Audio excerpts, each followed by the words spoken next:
പോകില്ലല്ലോ.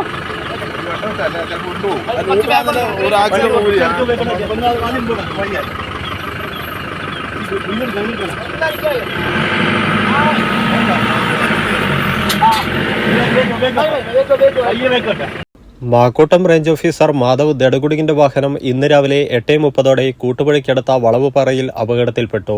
വള്ളിത്തോട് നിന്നും കൂട്ടുപുഴ ഭാഗത്തേക്ക് സഞ്ചരിക്കുകയായിരുന്ന റേഞ്ചറുടെ വാഹനം നിയന്ത്രണം നഷ്ടപ്പെട്ട് എതിർദിശയിൽ വന്നിരുന്ന ലോറിയുമായി കൂട്ടിയിടിച്ചാണ് അപകടം സംഭവിച്ചത്. ഇടിയുടെ ആഘാതത്തിൽ ജീപ്പിന്റെ മുൻഭാഗം പൂർണ്ണമായും തകർന്നു. കാലിനും തലയ്ക്കും ഗുരുതരമായി പരിക്കേറ്റ റേഞ്ചറെ കണ്ണൂരിലെ സ്വകാര്യ ആശുപത്രിയിലേക്ക് മാറ്റി. ഇടിയുടെ ആഘാതത്തിൽ റേഞ്ചറുടെ വാഹനത്തിന്റെ മുൻഭാഗം പൂർണ്ണമായും തകർന്നു. വാഹനത്തിൽ കുടുങ്ങിയ റേഞ്ചറെ പോലീസും ഫയർഫോഴ്സും നാട്ടുകാരും ചേർന്നാണ് വെളിയിലെടുത്തത്. ലോറിയിലെ യാത്രക്കാർ നിസ്സാര പരിക്കുകളോടെ രക്ഷപ്പെട്ടു. വള്ളിത്തോടുള്ള ജിമ്മിലെ പരിശീലനത്തിന് ശേഷം തിരിച്ചു പോകുമ്പോഴാണ് വാഹനം അപകടത്തിൽപ്പെടുന്നത്. അപകടം നടക്കുമ്പോൾ റേഞ്ചർ മാത്രമാണ് വാഹനത്തിലുണ്ടായിരുന്നത്. നിയന്ത്രണം നഷ്ടപ്പെട്ട റേഞ്ചറുടെ വാഹനം ലോറിയിലേക്ക് ഇടിച്ചു കയറുകയായിരുന്നുവെന്നാണ് ദൃക്സാക്ഷികൾ പറയുന്നത്. അപകടത്തെ തുടർന്ന് തലശ്ശേരി മൈസൂർ അന്തർ സംസ്ഥാന പാതയിൽ അരമണിക്കൂറോളം ഗതാഗത തടസ്സം അനുഭവപ്പെട്ടു.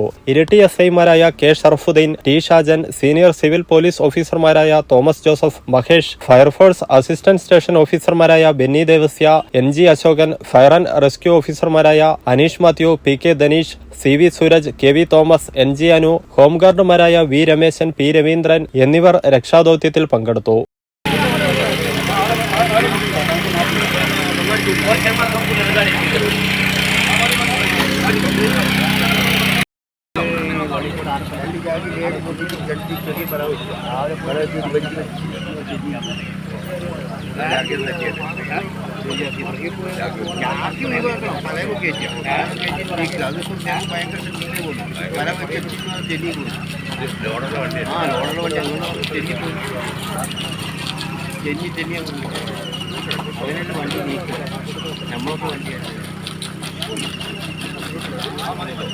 നല്ലപോലെ ബ്രേക്ക് അല്ലേ ബ്രേക്ക് അടിച്ചു.